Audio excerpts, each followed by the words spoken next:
This week on the Lightwave Paperback podcast, The Metamorphosis. Kafka's The Metamorphosis stands as a haunting exploration of existential horror. Through Gregor's nightmarish transformation, Kafka forces readers to confront the fundamental questions of existence and the terror that lurks within the depths of the human soul. In its portrayal of isolation, alienation, and the breakdown of communication, the novella captures the essence of existential dread in all its chilling complexities. The Metamorphosis stands as a profound exploration of existential horror, delving into the themes of identity, isolation, and the absurdity of human existence through the lens of Gregor's grotesque transformation into a monstrous insect. Kafka forces readers to confront the fundamental questions of life and the terror that lurks within the depths of the human psyche.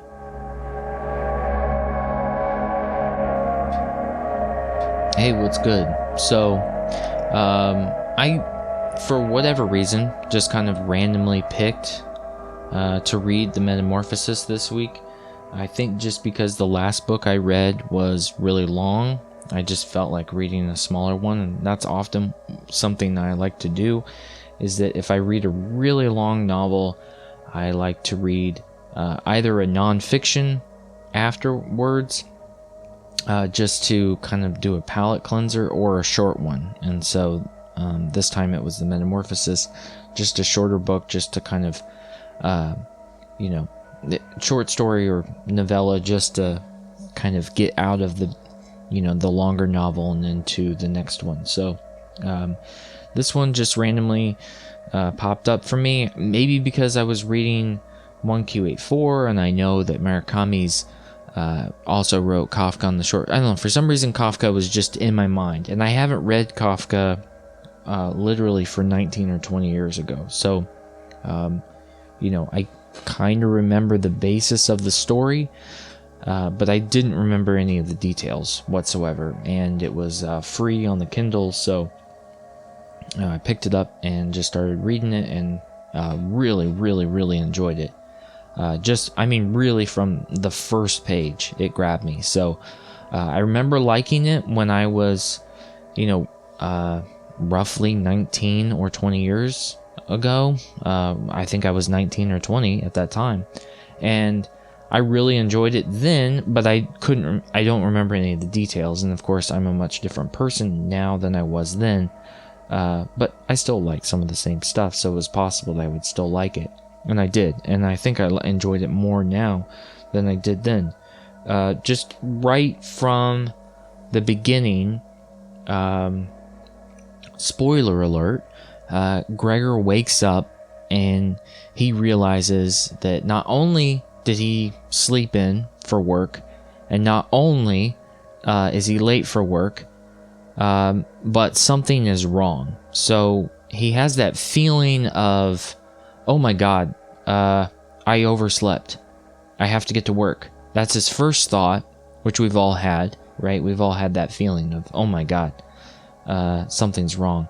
I don't know how the body does that, but sometimes the body does that, where you realize, like, I overslept. Even before you wake up, you get that jolt, and he's gonna run and get dressed, and he's got to go to work. That's his first thought of the day. And then he realized something's wrong with his body, something's wrong with his arms. And this seems to be, right now, even at the very beginning, seems to be a contention of the translation. Some people say it's translated as cockroach, some it's giant bug, some something. He's turned into some kind of insect. You can just imagine this giant insect. Now, it's not very hard for me to imagine, because even as a kid or as a teenager or whatever, I saw The Fly. Well, of course, I'm referring to the remake. I don't think I've ever actually seen the original, but it's quite clear that the remake of The Fly with Jeff Goldblum is inspired by The Metamorphosis, or at least, that was one of its pieces of information. So it's not hard to imagine, having, grown up with sci-fi films, that this could happen, and what that would do to the human body. Cronenbergian kind of thing, but originally it was this. So it's not that out of the ordinary after watching TV for so many years to see something like that. So you can kind of imagine what that would look like. I can't imagine what the original readers thought. To me, in reading it, it wasn't clear, is he still the same size, or is he like the size of a beetle, or is he the size of a cockroach, or is he like a human cockroach? I tried to grab onto the details of that, and that was something that wasn't ever super clear to me. It seemed like maybe he was a larger than normal cockroach, but not not 6 feet long or anything like that. So anyway, so that's just the beginning, right? And that's what everyone talks about. That's that's the thing that everyone takes away, or even in just pop culture, even if you haven't read about it or actually read it for yourself, that's pretty much the only thing that's referenced is just the fact that someone turns into a bug and that it's really weird and creepy. But what's the actual story about? The actual story about is the deterioration of his family and his family relationships because of this. So that's what the book, or the short novella, or whatever, that's what it's actually about. So the book is actually about the deterioration of your relationships with your family because of this transformation. Okay. Now, what is he talking about? Is this just a sci-fi book? Is this just a weird thought experiment? I don't think so. I think he's actually diving into the way he might feel about his family, or family at the time. Okay, so from my research, and it's pretty rudimentary. This publication date was 1915. So that's going back a while, for sure. And it seems that online there are countless interpretations of what this book means. To me, without having read any of those interpretations before I finished it, to me, it was super clear of what he was talking about. I felt he was talking about something that's very common to many of us every day now. People talk about it, but anxiety and depression. Of course, that could just be, sometimes you just color things the way you see it. But to me, it was very clear that that's what he's talking about. To me, he's talking about his mental illness. He's talking about, there's this expectation of him of being something, and he's no longer able to uphold it, right? And the reason he's not able to uphold it is because he's transformed, or something beyond his control has changed him. All right, and the relationships with his family are deteriorating immediately. Okay. Now, the first thing, I don't want to do the whole where I just explain it, because the best thing to do is just for you to reread it yourself. But I think the most interesting relationship in the book is his relationship with his sister. So it seems that Gregor is, I don't know, roughly early 20s, something like that. He has a job. He seems to have a really good job. And in fact, his job is so good that he's supporting the whole family. So he lives with his parents, his mother and his father, and his sister. And they have what seems to be, they have like a servant, maid, or of some kind. So they seem to be kind of a well-to-do family. But his dad is retired, his mom is a homemaker, and his sister is younger than him. And she was wanting to go to what sounded like some kind of boarding school or something. She had that in mind. She's an extremely talented violinist, and it sounds like she wants to go off and to pursue that. So he was planning on, because he was making so much money in his job, he was planning on sending her himself, and that comes up a lot. But he never told anyone that. That was just something that was going on in his mind, which that's something that the book delves deep into, is the difference between things that you are thinking and things that you actually say. So what is that difference, and how does that affect relationships? So he was planning on surprising her that he was going to do this, but because of this whole scenario of him turning into a bug, that's well out the window, okay?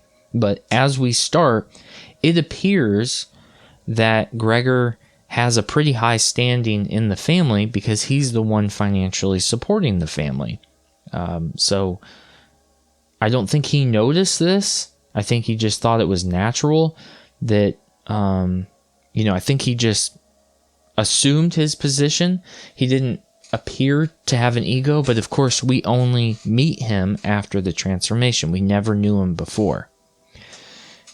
With this happening, the first reaction that the family has is just, horror of, oh my God, you've turned into a bug, and how horrifying. So the first thing is just horror.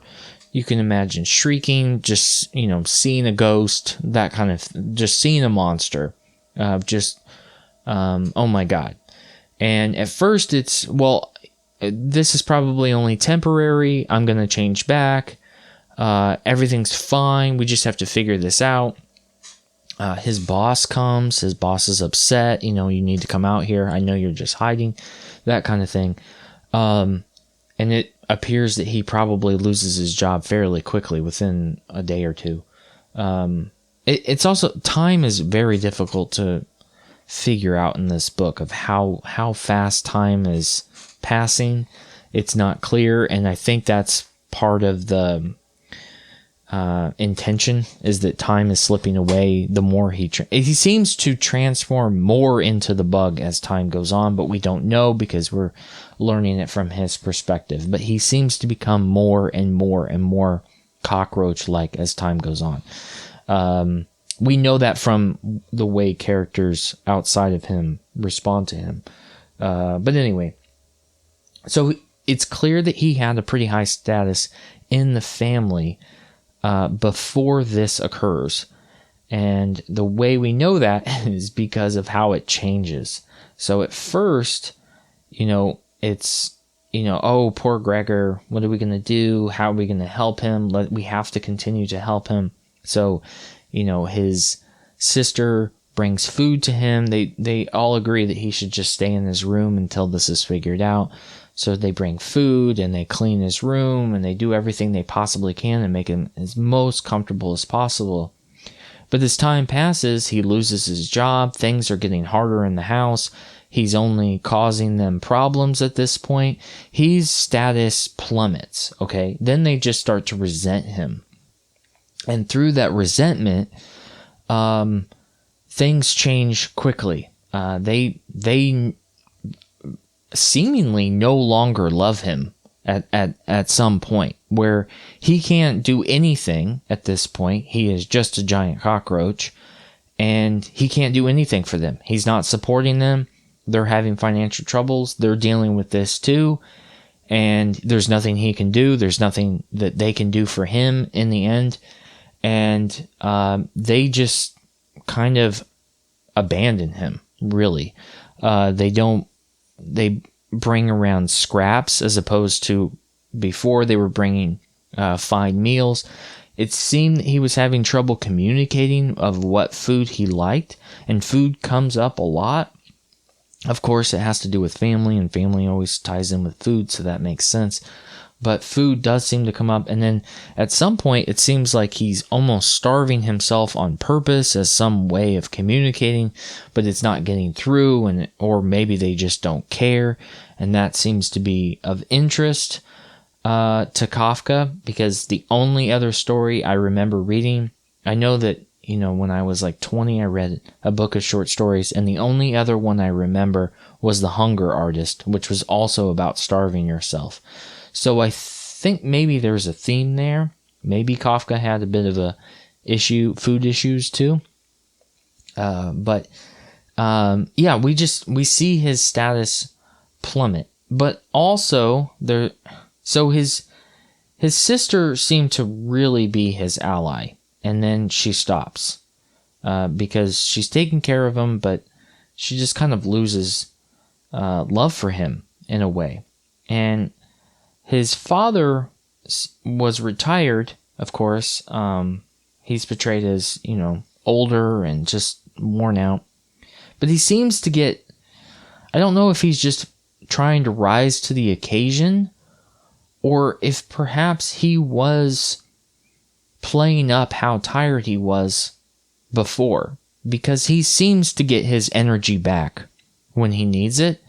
He does complain about being tired, but he seems to get his energy back. All of a sudden, he's not just asleep in his chair. All of a sudden, he can move around again.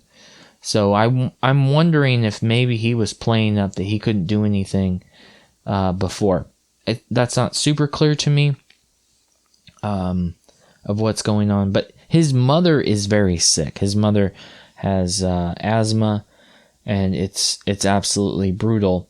And that comes up a lot with.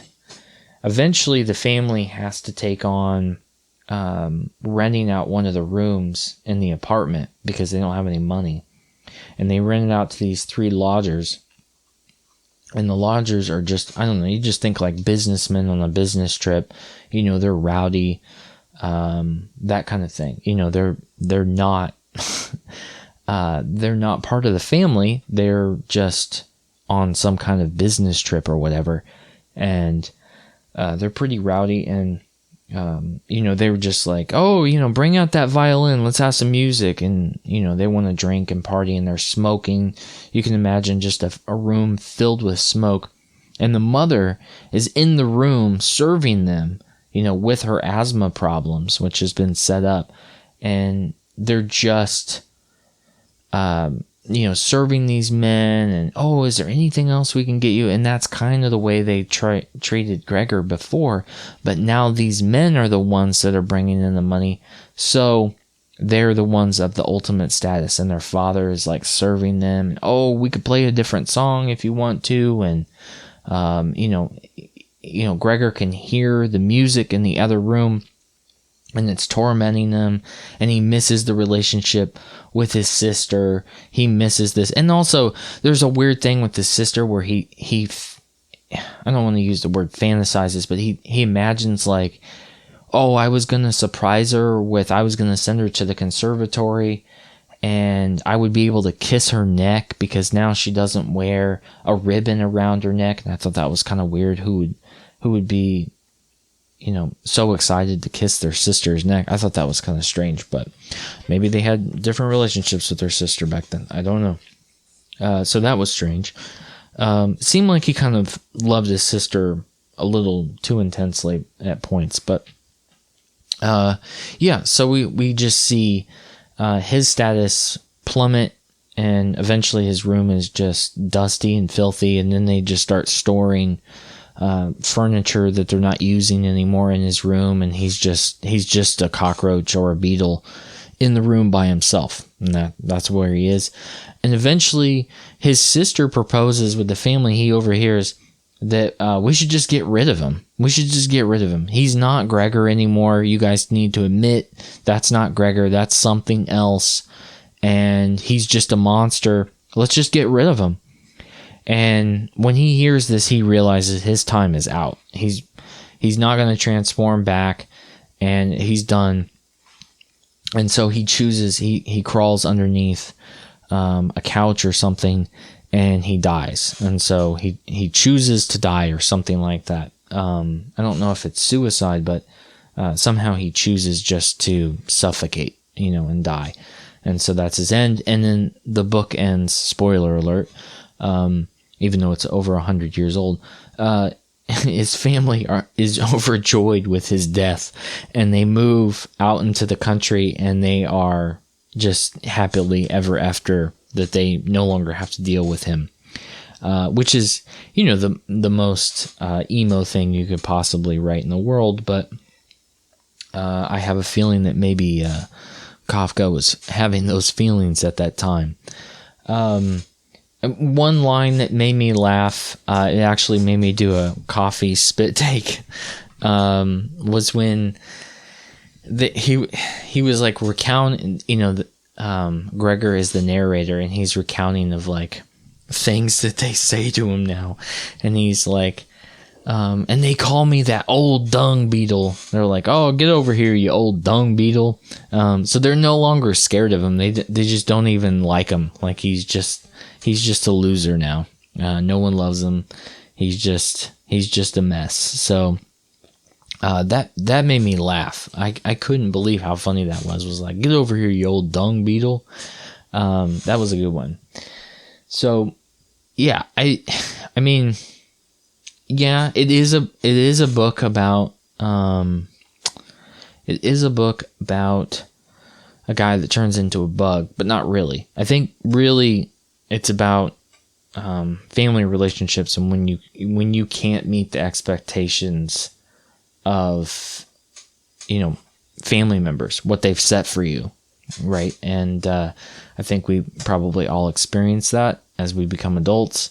Of our parents expect us to be one thing, and well, we end up being another. And how are you going to deal with that, and that kind of thing? One thing that popped up in my mind as I was reading it, I don't think this is what the book is about. I don't think this is a literal, or I don't want to use the word literal. I don't think this is an intended metaphor, but something that could be perfectly used as a metaphor is addiction. If you think of a family member that's addicted to alcohol or drugs or something, this would be a perfect metaphor for that, of just they've transformed into something. The addiction transforms them into something else, and how the family has to deal with that. I mean, I've had it in my family, and you see that where somebody just turns into someone else. They turn into this monster, and that's something the addiction does to them, and you watch them go through it, and it's horrible. And then you will hear family members, you might even think it yourself, of like, is that even the person that I loved before? So I don't think that's what the author was intending. I don't think that's what Kafka was writing about, but it is certainly something that could apply to the reader. So if you think about addiction to alcohol or drugs or that kind of thing, you can certainly see that, and I'm sure we've all experienced it with friends and family. Another thing that reminded me of was in modern day, when social media might eat up a family member's brain. They might become ultra conservative, or something like this, where they the social media just eats them up. And we probably have all experienced this as well, where their whole consciousness is just absorbed by some social media platform, or some ideology online, and they become a different person. And every conversation wraps around things that they've absorbed on this, and it's terrible, and you don't want to be around them anymore, and that kind of thing. And which I guess could be another form of addiction, like online addiction or whatever. But that's not what the book's about, but it is a good analogy, and it reminds me of those things, and things we see with friends and family, and how things can eat them up, and we have to struggle to find ways back. But with those people, hopefully there is hope of transformation back. Unfortunately for Gregor, he didn't have any hope. And what I think this book is actually about is his relationship with his family, and probably becoming a writer. Just from the brief research I did, it looks like his family was somewhat disappointed that he became a writer, and he was not exactly financially, he wasn't a success when he was alive. So, his family probably looked down on him quite a bit for choosing to do that. So I think that's probably what the book is actually about, is those feelings. But it works, I think, perfect analogy for addiction. So, if you have a family member that's dealt with that, or maybe you've dealt with that, maybe you became the bug. It's out there, it happens. So it's a great, great short story. Novella, whatever. I don't know. It's like 60 pages or whatever. So it's like a super short book, but it's great. And even though it's old, and even though it's a translation, I think that you'll have no problem relating to those characters, because human nature is pretty much the same all along, right? So definitely check this one out, okay? Hey, I hope you have a great rereading of the Metamorphosis.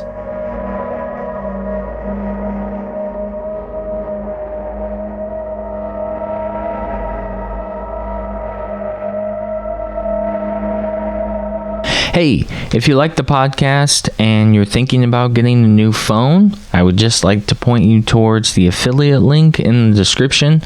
There is a link that will set you up with the Light phone website, and I use a Light phone. I really love it. So if you're thinking about getting a new phone, and maybe you're thinking about getting away from the iPhone, if that's something you're interested in and moving towards a dumb phone, I can't suggest it high enough. It's my main phone. It's what I use every day.